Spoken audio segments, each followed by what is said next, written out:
اعوذ باللہ من الشیطان الرجیم بسم اللہ الرحمن الرحیم۔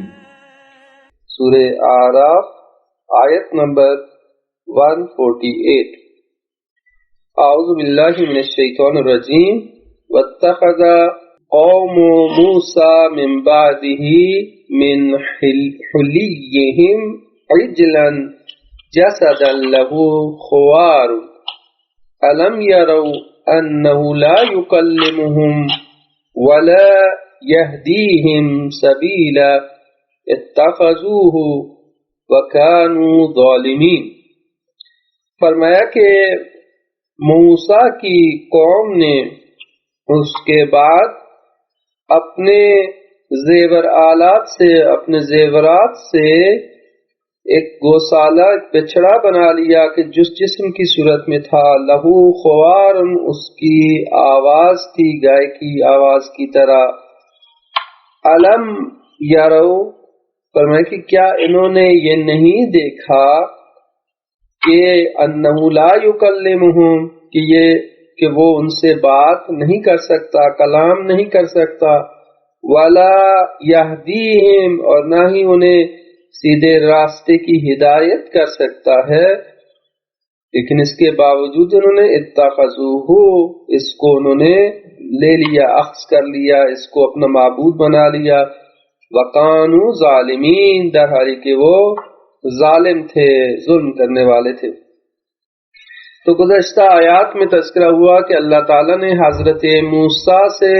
وَعَدْنَا مُوسَىٰ 30 لیلہ، 30 راتوں کا وعدہ۔ کوہ طور پر گئے حضرت موسیٰ وحی الہی کو دریافت کرنے کے لیے اور وحی الہی کے لیے اپنے آپ کو آمادہ کرنے کے لیے۔ 30 راتیں جب حضرت موسیٰ کی پوری ہوئی تو اس کے بعد 10 راتوں کو مزید اضافہ کیا گیا۔ وَأَتْمَمْنَاهَا بِعَشْرٍ، 10 راتوں سے 29 راتوں کو کامل کیا گیا، اور پھر اس کے دوران حضرت موسیٰ پہ وحی نازل ہوئی اور وہ توریت کو تختیوں کی صورت میں لے کے آئے۔ لیکن حضرت موسیٰ کے کوہ طور پہ جانے کے بعد اور یہ 10 دن جو اضافہ ہوئے، اسی میں اس 10 دن میں ہی حضرت موسیٰ کی قوم بنی اسرائیل گمراہ ہو گئے، جو اتنی زیادہ حضرت موسیٰ محنت کر کے اتنے سال ان کو توحید کا درس اور لیکچر دے دے کے ان کو فرعون کے ظلم و ستم سے نجات دلا کے لے کے آئے، اور فقط 10 دنوں میں حضرت موسیٰ دیر سے آئے اور یہ لوگ گمراہ ہو گئے کہ اب انہوں نے کہا موسیٰ اب نہیں آئے گا، موسیٰ چلا گیا، اب ہم اپنا کام کرتے ہیں۔ سامری نے ان کو گمراہ کر دیا۔ تو اتخذ قوم موسیٰ من بعدہ، نے موسیٰ کے بعد، یعنی موسیٰ بھی حضرت موسیٰ کوہ طور پر ہی تھے، واپس نہیں آئے تھے، کہ انہوں نے کیا کیا، قوم موسیٰ نے اپنے زیور آلات سے ایک بچڑا بنایا۔ سامری نے کہا، کیونکہ یہ پہلے ہی تقاضا کر رہے تھے حضرت موسیٰ سے کہ اے موسیٰ ہمارے لیے ایک بچڑا بنا، اے موسیٰ ہمارے لیے ایک الہ، ایک معبود بنا لے کہ جس کی ہم پرستش کریں، جیسے گزشتہ آیات میں گزر چکا ہے۔ جب وہ گزرے قوم کے پاس سے کہ وہ بدھوں کی پرستش کر رہے تھے، تو انہوں نے حضرت موسیٰ سے بھی تقاضا کیا کہ اے موسیٰ ہمارے لیے بھی ایک ایسا معبود بنا لے، کتنا اچھا ہے، کتنی خوبصورتی سے یہ بیٹھے ہوئے ہیں، بیٹھ کے جو ہے ورد کر رہے ہیں، ہمیں بھی ایسا معبود بنا دے، ہم بھی چاہتے ہیں پرستش کر۔ تو حضرت موسیٰ نے کہا تھا کہ انتم قوم تجہلون، کتنے جاہل کو ہو تم کہ تم اتنے عظیم پروردگار کو چھوڑ کر اس طرح کے بت جو پرستش کے لیے ایک بے زبان اور اصلاً نہ جس کے اندر طاقت ہے بولنے کی، نہ حرکت کرنے کی، ایسے بے زبان کی تم عبادت کرنا چاہتے ہو۔ تو وہ ان کے ذہن میں جو بیٹھا ہوا تھا کہ بس ہم نے ایک معبود بنانا ہے، تو لہٰذا سامری جو ان کے درمیان ایک موجود تھا اور چالاک انسان تھا، اس نے جو ہے وہ ان سب کو کہا کہ میں تمہیں بنا کے دیتا ہوں، موسیٰ تو ہے نہیں، چلو میں تمہیں معبود بنا کے دیتا ہوں۔ انہوں نے کہا کہ اپنے سارے زیور وغیرہ جمع کرو، سونا چاندی جو زیور تھے ان کو جمع کیا، ان کو پگھلا کے، بڑا ماہر انسان تھا، کارگر تھا، تو اس نے جو ہے وہ ایک گوسالہ بنایا، یعنی گائے کا بچڑا اس کی شکل بنایا. اب یہ گائے کا بچہ ہی کیوں اس نے بنایا، اس کی وجہ تاریخی ان میں ذکر ہوئی ہے کہ یہ جو فرعون کی قوم تھی ان کے معبودوں میں سے ایک معبود جو ہے وہ گائے کی پرستش بھی تھی. کیونکہ یہ قوم فرعون کے درمیان کافی عرصہ رہ کے آئے تھے بنی اسرائیل، تو ان کو بھی وہی جو ہے وہ جو کتنا عرصہ ان کی عرصہ وہاں پہ رہے تھے، تو لہٰذا یہ بھی ایک طرح کے مانوس ہو گئے تھے اسی گائے پرستی سے اور گوسالہ پرستی سے. تو لہٰذا سامری کے بھی ذہن میں تھا، اس لیے اس نے گائے کا بچڑا ہی بنایا کہ قوم فرعون جس طرح سے پرستش کرتے تھے اس طرح سے ہم بھی کرتے ہیں. اور پھر اس نے مہارت دکھائی اور اس نے کس طریقے سے اس کو بنایا کہ شاید وہاں آواز کا گزر ہوتا کس طرح سے ہوتا تھا کہ اس سے آواز نکلتی تھی جیسے گائے کی آواز ہوتی ہے. لہو خوار، خوار کہا جاتا ہے گائے کی آواز کو. گائے جب جو بولتی ہے زور سے تو اس کو کہا جاتا ہے، گائے کی آواز کو کہا جاتا ہے خوار. تو نہیں اس سے گائے کی طرح کی آواز نکلتی تھی. بعض نے ذکر کیا ہے کہ سامری نے جو ہے وہ دیکھ لیا تھا اور حضرت جبرائیل جب پہلے کے آئے تھے حضرت موسیٰ پہ، اس نے حضرت جبرائیل کے پاؤں کی خاک اٹھا لی تھی اور پھر اس سے جو ہے وہ اس نے استفادہ کیا. اور یہ چیزیں البتہ روایات جو ہے وہ مفسرین کو قبول نہیں کرتے اتنی روایات کو. بہرحال اس نے ایک مہارت دکھائی تھی اور ممکن ہے کچھ جادو کا بھی اثر ہو، لیکن بہرحال ظاہر یہی ہے کہ اس کی اتنی مہارت تھی کہ اس مہارت کی بنیاد پر ہوا کے گزر سے جو ہے وہ ایک آواز اس سے نکلتی تھی کہ جس کو لوگ سمجھتے تھے کہ یہ بچڑا گائے جو ہے وہ گائے کا بچڑا جو ہے یہ گوسالہ بول رہا ہے. اور پھر اور زیادہ جو ہے وہ ان کے لیے یہ چیز ہو جاتی تھی کہ یہی ہمارا معبود ہے، یہی حضرت موسیٰ کا معبود. اور کہنے لگے یہی وہ ہے جس نے ہمیں جو ہے فرعون سے نجات دیا، یہی وہ ہے جس نے ہمیں دریا سے عبور کرایا. اور اسی کو بچڑے کی وہ پرستش کرنے لگے. اکثریت قوم جو ہے مبتلا ہو گئی. قومیں اس طرح سے گمراہ ہوتی ہیں، یعنی ایک سامری کے پیچھے چل پڑتی ہیں. ہادی برحق کو چھوڑ کر سامری جو ان کو ایک کرتب دکھا دیتا ہے تو اس کرتب میں سے وہ اتنے متاثر ہو جاتے ہیں. تو سامری نے کرتب دکھایا تھا، انہیں ایک مہارت دکھائی تھی انہیں کہ جس کی وجہ سے وہ ان سے مرعوب ہو گئے اور اس کی بات میں آ گئے اور فوراً اس کی خدا کو معبود کو جہانوں کے پروردگار کو چھوڑ کر ایک انتہائی پست اور گھٹیا حرکت کے ایک گوسالے کی پرستش کرنے لگے. کہاں پروردگار جہانیت، پوری کائنات کا پروردگار، اور کہاں ایک گوسالہ، ایک گائے کا بچڑا. یعنی انسان اتنا پست ہو جاتا ہے، گر جاتا ہے کہ گائے کے ایک بچڑے کی عبادت کرنے لگ پڑے. انسان اپنی انسانیت سے کتنا گر جاتا ہے. تو لہٰذا خدا تعالیٰ نے نصیب فرمایا کہ یہ جہالت کی انتہا ہے کہ کیا انہوں نے یہ نہیں دیکھا کہ ان سے کلام نہیں کرتے. ٹھیک ہے آواز اس سے نکل رہی ہے، لیکن کیا آواز کا نکلنا اس بات پر دلیل ہے کہ وہ حی ہے، وہ قیوم ہے، وہ متکلم ہے،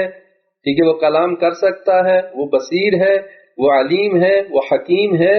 وہ ہدایت دے سکتا ہے. یہ فقط آواز کے نکل کسی چیز سے بھی آواز نکلے تو کیا وہ تمہارا معبود ہو جائے گا؟ یعنی علم یروا انہ لا یکلمہ، کیا انہوں نے اتنا بھی نہیں دیکھا کہ وہ ان سے کلام نہیں کر سکتا؟ کلام دو طرفہ ہوتا ہے نا. کلام یعنی کوئی بات کرے،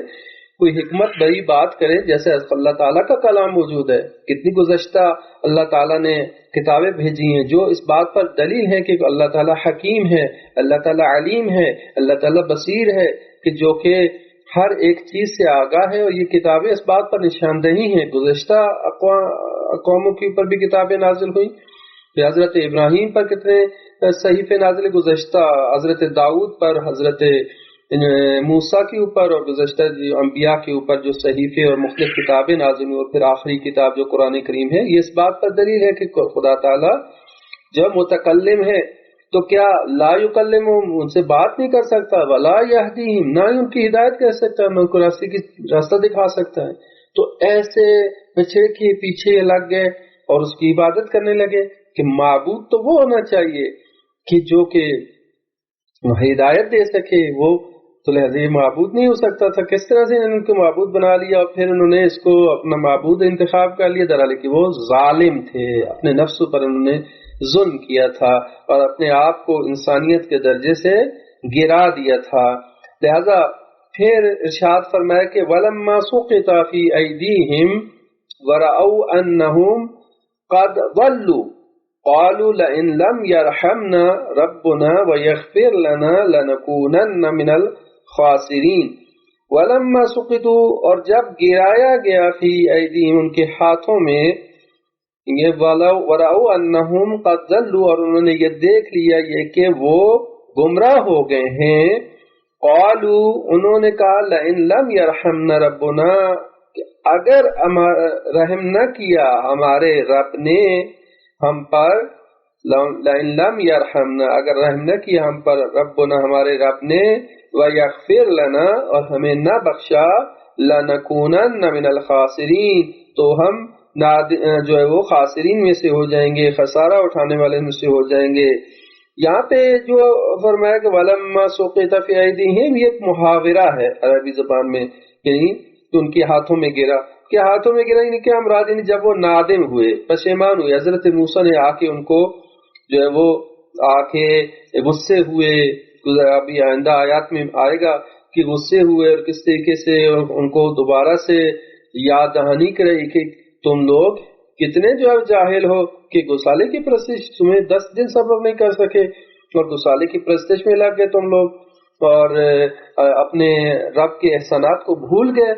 ابھی تمہیں اللہ تعالیٰ نے فرعون اور فرعونیوں کے ظلم سے نجات دلائی، تمہیں دریا سے نجات دلائی، فرعون کو اور اس کے لشکر کو غرق کر دیا، اتنے معجزات دیکھنے کے باوجود بھی تم پرستش کرنے لگے ایک گوسالے کی اور ساری، تو وہ نادم ہوئے، پشیمان ہوئے یہاں پہ کہ ہاں واقعی ہم نے غلط کیا ہے، ایسا نہیں کرنا چاہیے تھا ہمیں۔ تو اور انہوں نے یہ دیکھا کہ ہم گمراہ ہوئے ہیں، جب ان کی آنکھیں کھلیں، پریشان نادم ہوئے، پشیمان ہوئے، تو کہنے لگے کہ پروردگار اگر ہم پر رحم نہ کیا اور ہمیں معاف نہ کیا تو ہم برباد ہو جائیں گے، ہم خاسرین میں سے ہو جائیں گے، گھاٹا اٹھانے والوں میں سے ہو جائیں گے۔ اور یہ بیان کیا جاتا ہے کہ حضرت موسیٰ نے اس جو گوسالے کو لیا اور اس کو آگ جلائی اور آگ میں ڈالا، اس کو آگ میں جلایا اور جلا کے اس کو راکھ بنا دیا، اور اس کے راکھ کو جو ہے وہ دریا میں پھینک دیا۔ اور اسی طرح سے جو سامری تھا، سامری کو بددعا کی، اور سامری کو ایسی بیماری لگی کہ جیسے قرآن نے دوسری آیات میں بیان کیا کہ لا مساس لا مساس، یعنی کوئی کسی کو قریب نہیں آنے دیتا تھا، کوئی اس طرح کی بیماری اس کو لگ گئی تھی کہ وہ دور بھاگتا تھا لوگوں سے اور جنگلوں میں ادھر ادھر تو پاگل ہو کے دنیا سے چلا گیا، یعنی اس کو اس بددعا کا اثر اور اللہ تعالیٰ کی طرف سے غضب کا شکار ہوا، اور اس طرح سے وہ جو ہے وہ پاگل ہو کے دنیا سے گیا۔ تو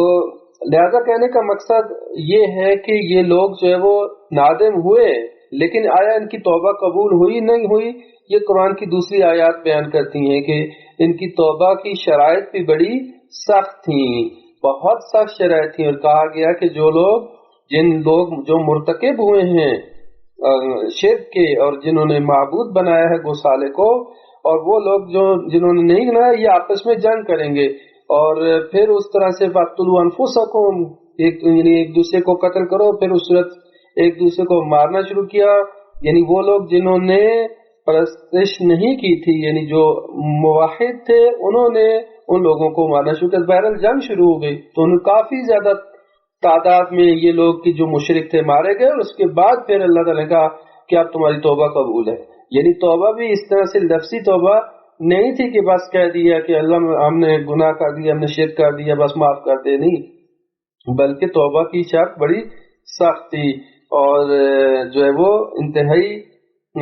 شدت کے ساتھ جو ہے اللہ تعالیٰ، چونکہ مشرک جو ہے وہ شرک کے اوپر اللہ تعالیٰ بہت زیادہ غضبناک ہوتا ہے، قرآن کریم میں بھی ہے کہ شرک لظلم عظیم، اور یہ بھی بیان کیا گیا کہ ممکن ہے کہ اللہ تعالیٰ دوسرے گناہوں کو بخش دے لیکن شرک کے گناہ کو نہیں بخشتا، کہ شرک جو ہے وہ اللہ تعالیٰ کے نزدیک سب سے بڑا گناہ ہے، سب سے بڑا گناہ ہے، اور قرآن کریم کی آیات سے اور آیات کی ثابت ہوتا ہے کہ اللہ تعالیٰ شرک کے اوپر بہت زیادہ غضبناک ہوتا ہے۔ تو اب یہاں پہ انہوں نے شرک کیا، معبود بنا لیا اللہ کے علاوہ، تو اللہ تعالیٰ جو ہے وہ بہت غضبناک ہوا۔ اب یہاں پہ واقعہ اگلی آیت میں بیان ہوتا ہے